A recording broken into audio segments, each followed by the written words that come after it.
மதுரை மாநகராட்சி பள்ளி மாடியில் இருந்து கீழே விழுந்து மாணவன் படுகாயமடைந்த சம்பவம் அதிர்ச்சியை ஏற்படுத்தியுள்ளது. மதுரை பழங்கானத்தம் மாநகராட்சி தொடக்கப் பள்ளியில் படிக்கும் 5ஆம் வகுப்பு மாணவன் கட்டடத்தின் மாடியில் விளையாடிய போது தவறி கீழே விழுந்ததாக கூறப்படுகின்றது.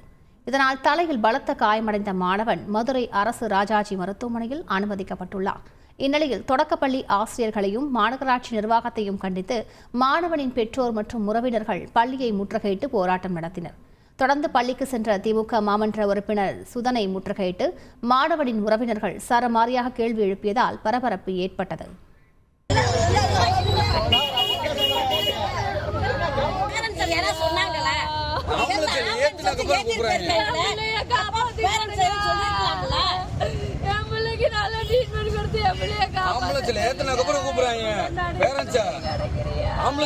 பின்னாடி போங்கன்னு சொல்றாங்க.